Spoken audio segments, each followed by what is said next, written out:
Happy Wednesday, everybody, and welcome into the Gramlich and Lain podcast, presented by Ingles, the official supermarket of Gramlich and Lain.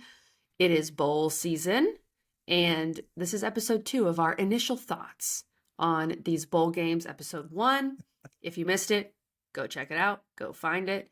Episode 2, we've got some games to get into and some teams. We are going to do full breakdowns of these games in later episodes all throughout this Christmas season. This is just kind of an initial look. Little Matt. taste. We take a little look. Hors d'oeuvre. Yeah, hors d'oeuvre. yeah, an hors d'oeuvre, if you will. I agree. When you said part 2, it made me think of my friend Usher and his album Confessions Part 2. Were you Sure, a Usher sure. Confessions Part 2 Of course. gal? Who doesn't? Yeah, okay. Who Okay, doesn't? I was just checking. I knew like every word. Didn't know what any of it meant. No. But no. I could spout it out. That was Exactly. Well, and Confessions Part 2 is the way better song than Confessions. Good. So 100%. 100%. this episode has to be that much better than Monday's episode, Matt. Exactly. It has We're to gonna be. bring. We're gonna We have bring. no choice here. We have no choice. Well, before we get to these games, we want to give you guys this little message from Ingles. We're very excited to be partnering with Ingles this holiday season to give back to our community here in the upstate of South Carolina. And so here's a quick message on exactly what we're doing. And again, we just thank Ingles for being such a big part of this. What's up, guys? Merry Christmas, and hope you have an awesome holiday season. We have some really exciting news because of our friends over at Ingles. KG and I really feel great about giving back to the community. We want to do that. We have that urge, and these guys have stepped up huge. So massive shout out to Ingles. We are partnering with them to feed over 100 families this holiday season. We're going to do a bunch of gift cards, giving it out to the community, to various people, and they have stepped up huge to match us in that effort in the upstate, KG. That's right, Mac. Partnering with Ingles, we are so excited to be able to help support Clemson Community Care, the Dream Center, and Clemson's Paw Pantry this holiday season. If you want to find out more about these amazing organizations, we will link their information below. Wherever you're watching this, we'll have some link to this post, so look for it. We would encourage you to also give back to your community this year in whatever way you can. Doesn't necessarily have to be to these organizations. It can be, $1, $5, whatever it is. That's what we hope you'll get from this. So God bless and happy holidays from Gramlich and Lain.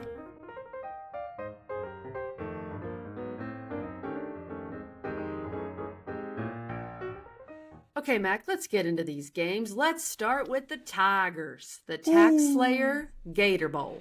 Friday, December 29th, noon on ESPN. Number 22, Clemson, 8-4 versus Kentucky, 7-5. Clemson's a 7-point favorite. Before we get into this game, Mac, there's been some news since we last recorded an episode. Clemson has a few new coaches. One of those specifically is the offensive line coach, Matt Luke, who was the O-line coach at Georgia when they won a natty, and then he also was the head coach at Ole Miss. Mac, as a former Clemson offensive lineman, what did you think when you saw this hire?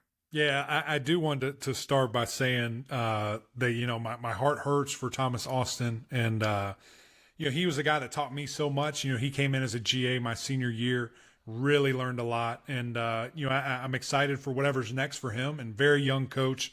And, I think, journey far from done. But that hurts. And it's one of Coach's players, and can't even imagine how that conversation went. And great man, great Christian man, great leader, very smart. And he'll figure it out. He'll land on his feet somewhere and get that going. But again, kind of like FSU last episode, you got to move on. Things are happening, and we have to talk about kind of where we are. And I'm very excited for Coach Matt Luke to be coming in here. Number one, a couple of reasons. Number one, he recruited me. He was my recruiter. Yeah, at Duke. what was that picture you posted? Oh gosh, cringy. It was a cringy picture for one. But that was like 2009, maybe 2008. Tight end Mac, hanging out with my high school quarterback. I went to Duke with him just to hang out and to see, whatever.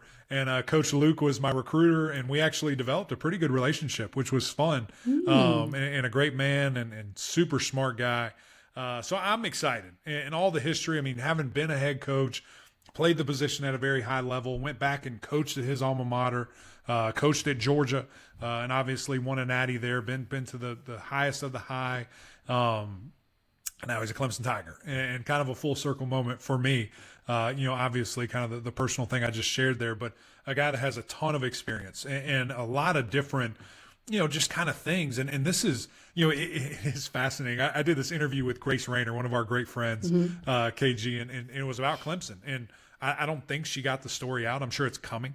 But the story needs some additions now, because one of my biggest points kind of Clemson and where they were was the fact that, Clemson has these younger coaches that all they know is Clemson, and when, real game time experiences are happening and we've got to do something, we got to make a change and you have to pull from, whatever you've got to win this game. It's right there. You're looking at it. It's all together. And so when you add a guy like Matt Luke, who's been coaching for 20 plus years, has been a head coach, I believe has been a coordinator. I'm trying to quickly kind of find his deal here. Yeah, he's been an offensive coordinator. He has a lot of different, experience to be able to pull from. And I think that's important.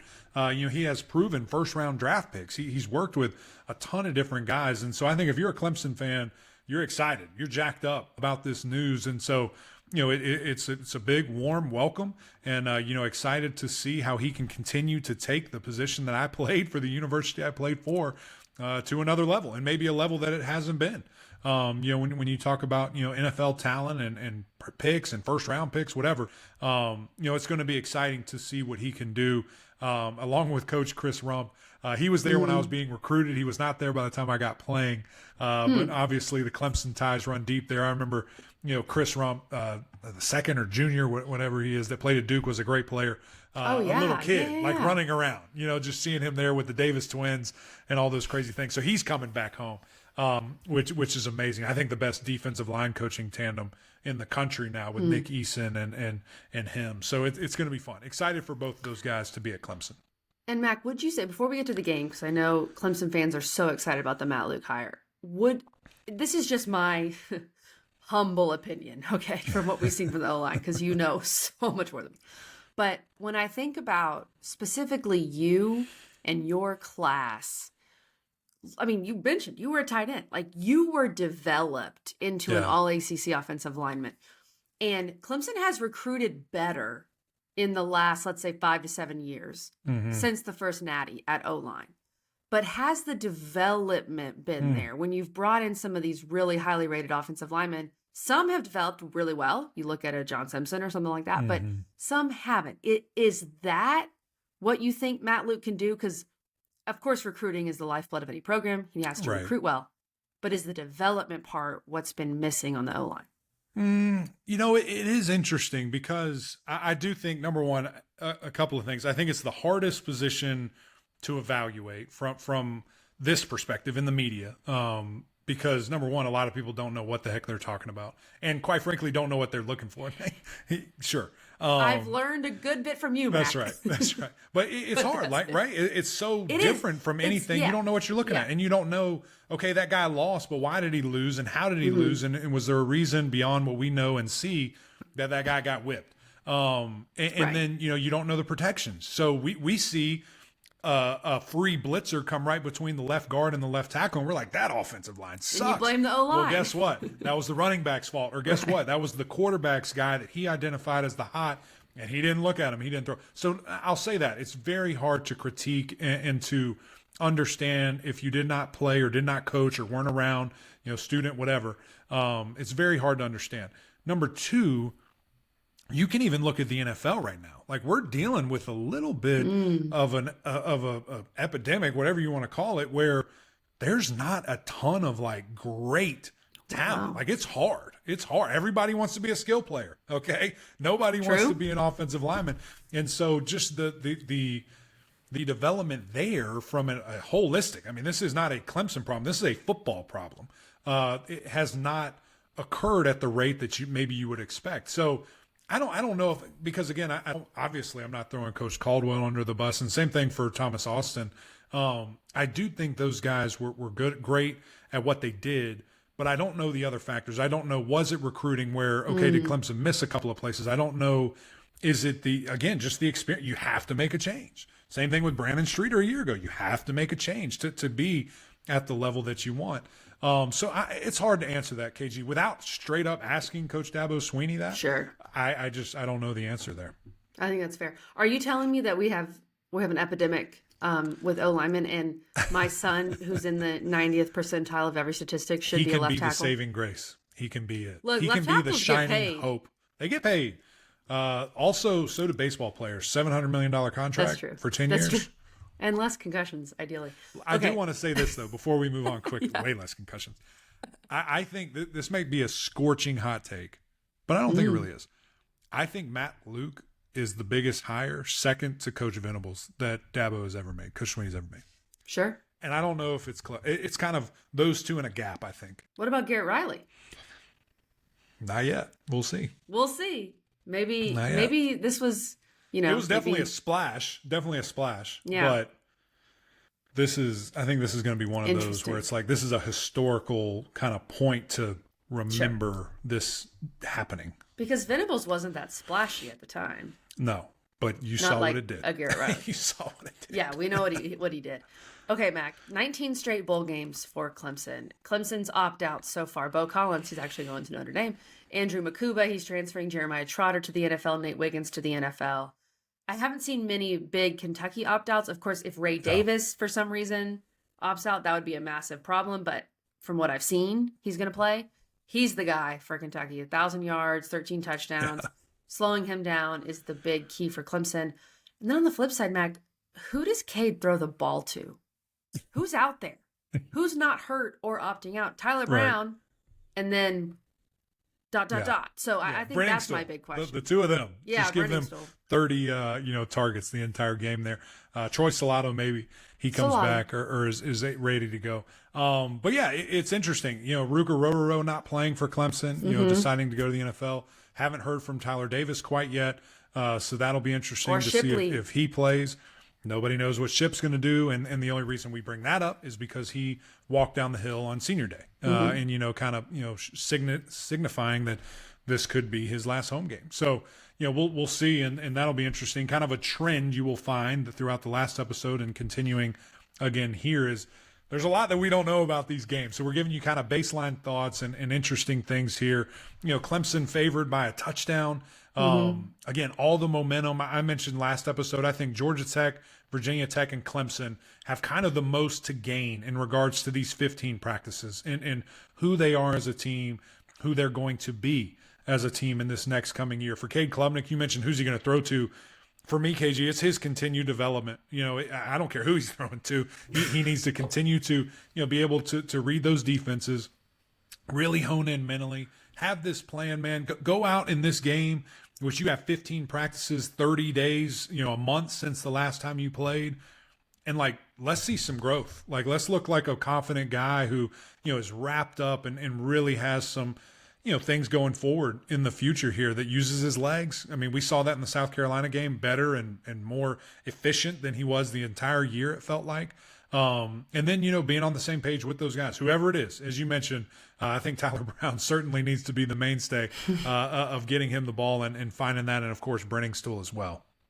Yeah, I think when you talk about these two teams coming into this game and you ask which team is feeling better about themselves, the answer is Kentucky. Kentucky beat Louisville. They beat their rival. They beat a top 20 team, and they beat them at their place. And they scored, 38 points in doing so. Now, I know Louisville had a bunch of turnovers in that game. Clemson, they beat their rival, but that game was oogly. That game was really hard to watch. So, offensively, I think that's my other question. Do we see another super conservative game plan? Or do you actually let Cade show some growth? But if you don't have a bunch of weapons out there, is that your best way to win? Yeah, it is so interesting, mindset-wise, what do you do in these games? Right. Especially when you have guys opting out and hurt. Yeah, what are you trying to get from it? And for me, it's let's go, man. Throttle down. Let's see it. Let's rip it. And this is anybody. Again, not just Clemson. But I want to see explosive. I want to see risks. I want to see concepts, things that maybe we hadn't seen in the year from a consistency standpoint. I think continuing to build on what we did and saw them, finish running the ball effectively if Shipley plays on the outside, on the perimeter, getting him the ball in space, and then a heavy dose of Maffa as well. I mean, getting those guys both starter touches, how they should be used, I think is vital.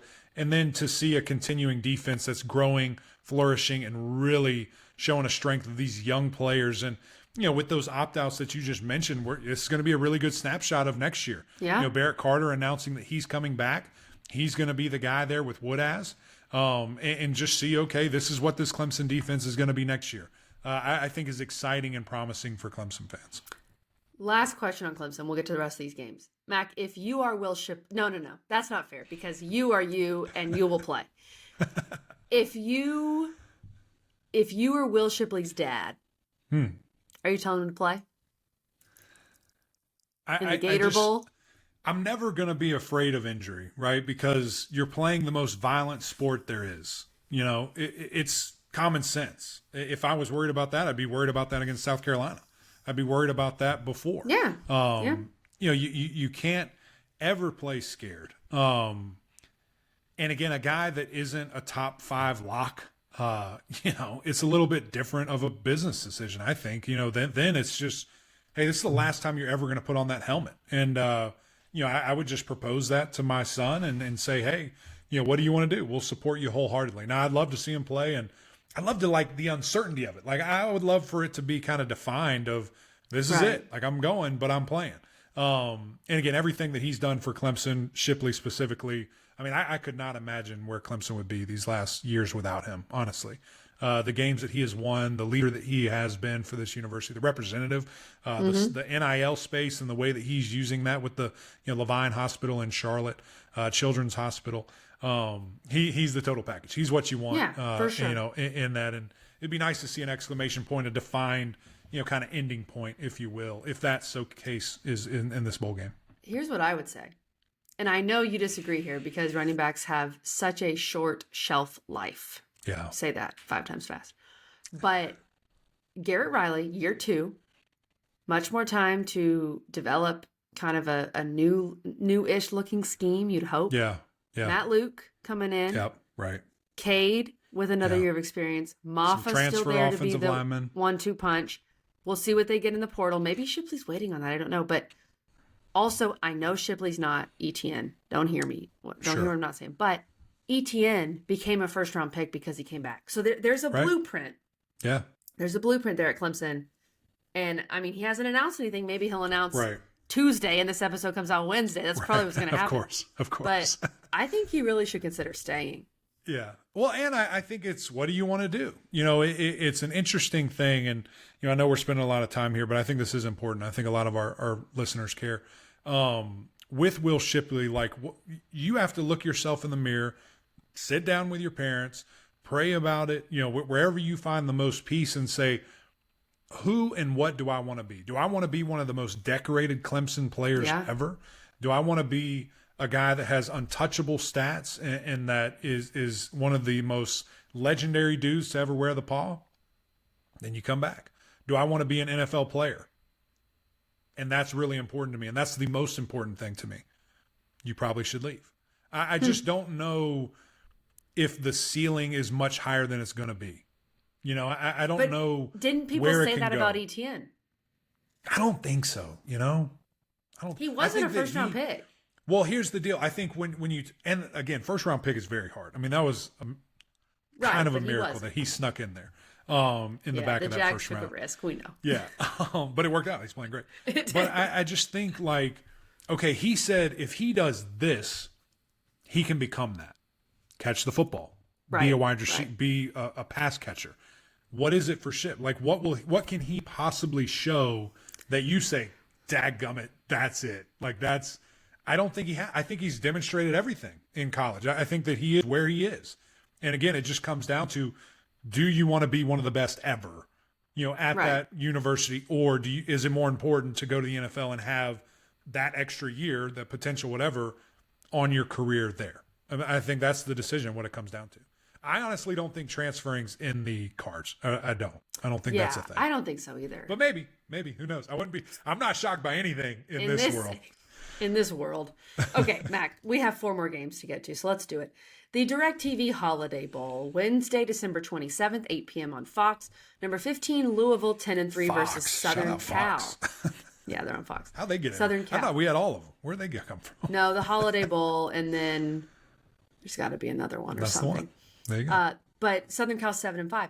Louisville's an 8-point favorite. No Caleb Williams for USC. And I thought that perhaps because USC, at least earlier in the year, blew some teams out, that their backup had played more. But then when you think back, their defense has been so poor that they didn't really blow anybody out. So their backup is Miller Moss, who's thrown 32 passes all year, 23 of 32 for 309 and touchdown, and just hasn't really played. I imagine Louisville's very motivated for this game, Mac. I don't imagine there will be a lot of opt-outs. This is a chance to add an 11th win and just almost make people kind of forget about the ACC championship, forget about the Kentucky game. And Southern Cal is coming off 3 losses to Washington, Oregon, and UCLA. 3 good teams, but still, they just haven't looked good. Yeah, I mean, and what an opportunity from just a brand perspective for Louisville, right? To get this dub, to get an 11th win, as you said, and to beat USC. I mean, that's Lincoln Has Louisville Riley, ever beaten Southern Cal? Right. I don't know. It'd be great, for anybody, that has that opportunity because, 3-4 years from now, no one knows, no one remembers, oh, Caleb didn't play. No, they beat USC. It's important. It's a cool brand deal there. And, just exciting. I thought the over under would be a little bit higher here. I think it's right at 57.5. I thought that'd be in the 60s with the poor defense Caleb. the poor defense that USC has. But maybe they're like, oh, well, we don't know what Louisville's going to be either right now based on what we saw from them in the championship game. So I think a great get-back game. Obviously, that there was so much talk about, just FSU during these last couple of weeks in the ACC and the things that they were doing. I know that they're on a 2-game losing streak, but you also have to give a bunch of love to Louisville, the things that Coach Brom has been able to do in year one. Vegas had them at 8 wins. I had them under that. I had no clue what to expect from these guys, and they're staring down a possible 11th win, in year one. So great foundation, great piece, and, excited to see what they're going to look like next year because they're in the portal already, heavily for a quarterback. They have a young guy that I know a lot of people are excited about. Is he ready to go at the quarterback position for next year? We'll see. But a great start for Coach Brom and this Louisville team. And can they get healthier this month going into this game? That would be big. Mac, you can make a statement here. Again, Southern Cal, not very good. They're 7-5, but they're still Southern Cal. You're playing in their state, on their home turf, in California. If you blow them out, that's a big statement. Yeah. 100%. And, of course, a primetime game as well on December 27th for the Cardinals. So I think that game's going to be really interesting. What about the Duke's Mayo Bowl? Our great friends over at Duke's Mayo. Also Wednesday, December 27th, 5:30 p.m. on ESPN. North Carolina, 8-4 versus West Virginia. Come on, Heels. 8-4. West Virginia is a 3-point favorite as of now. Tez Walker has opted out for North Carolina. Mac, if you have thoughts on that, you can tell me. But the big question is, will Drake May play? And of course, again, he's probably going to announce Tuesday before this episode comes out. Right. But not only, you're Drake May. Should you play? Should you not? There's a debate there because you're Drake May. But you love UNC so much. You're a UNC guy through and through since birth. And you're playing in Charlotte, where you're from. And you're coming off a loss to your arch rival. Do you want to end your career that way? Yeah. Those are the questions for Drake May. I almost in the back of my head and thought this earlier, but because Tez isn't playing, I've got to imagine that he is disgusted with Drake, right? Like he had to have. There's no way he's leaving that guy high and dry too. They talked about it? Drake probably said, hey man, I'm not playing. Or he asked him and he said, hey, I'm not playing. And he was like, well, I'm definitely not playing. See you later. Like, I'm out. I'm out of here. So you think Tez is a clue? Yeah, I do. Okay. I think he's a clue. I think he's a clue. We'll see. And again, if hey, you asked me that question about Shipley, if I'm Drake's dad, hey son. If I'm Mac Brown, hey son, thank you for everything. We'll see you later. Go get that number 1 pick. I'm not endangering that at all for the Duke's Mayo Bowl. Okay? Like, lock it down. Lock that thing down. Hey, if you want to come and do press conferences because some people say Caleb Williams doesn't deserve that because he didn't do press conferences, come to Duke's Mayo Bowl, do a press conference. But do not play in this game. Like, do you want to get dunked in Mayo? If you want to take the Mayo, come. But you ain't playing. Sorry. There will be no shoulder pads in your locker. There will be no helmet. I agree. There will be a jersey. There will be a jersey. You can run out there with us. You can warm up, stretch, but you ain't going in that game. There's no way. There's no You're way. right. You're right. But I mean, maybe, we can all be look, real. maybe, We can all be real yeah, here. That's right. Come Let's on. just be real. But hey, if he says, "Nah, I'm playing," I don't know how you can say no to him. We'll see. We'll see. It'll be fascinating. I hope Amarian Hampton's playing again. In this world, you never know what anything's going to happen. Max Johnson is committed. I think that's done to North Carolina. So it seems Twitter, like that's it seems like that's going to be the future for them and kind of the way they go there and just continue to see, what North Carolina can do. Because I think it's we're actually going to have a North Carolina guy join us to talk about this more. I'm excited about that. But just to see, you had Sam Howell. You have Drake May, and, 9 wins was kind of the ceiling, and that's a little disappointing. And you wonder, how can you break through that, and what's next, and what's the next step? But yeah, I think this is going to be an interesting game, and maybe, again, kind of like I said of some of these other teams, a nice, here's what we're going to look like next year type deal from a skill position, offensive line, probably not quarterback, but other positions like that when guys are opting out and not playing. I thought UNC got some momentum from last year's bowl game, even though they lost when they played a very good Oregon team without some key pieces. It does worry me, though, Mac, with this UNC defense that we thought was fixed and turns out it wasn't. That West Virginia rushed for 250 in their most recent win over Baylor. So the UNC defense got to show up a little bit more than they have. Get ready. Just put it that way. Okay, 2 more games to discuss. One of your teams that you say has the most to gain from bowl season, the Union Home Mortgage Gasparilla Bowl. Friday, December 22nd, 6:30 on ESPN. 2 6-6 teams, Georgia Tech versus UCF. UCF opens as a 4.5-point favorite, which is interesting. The opt-outs that I've seen for Georgia Tech is edge rusher Kyle Kennard, who led the team in sacks, so that's not great. And then corner Keenan Johnson. Haven't seen many for UCF. John Reese Plumlee and RJ Harvey, at least from what I've seen, are playing, and UCF likes to run the ball. Georgia Tech has struggled to stop the run. That's my biggest concern here, Mac, with this game. That is the coaching point for the offseason for Georgia Tech. Stop the run. What do we have to do? Do we have to play bear? Do we have to blitz every gap? Do we have to have just 10 offensive linemen or defensive linemen on the field? Whatever it takes to stop the run. That's what we have to do. And we'll see. We'll see how they address that, whether in the portal or schematically or coaching, who knows, what they do. But the one thing that you can be very excited about is Haynes King is on this team. Yes. And I had him as, my, third team quarterback for the ACC, all ACC teams. I think he's electric. I think he is a surefire building block and thing that you can really, kind of say, hey, this is what we have. How can we build around it? How can we get pieces in?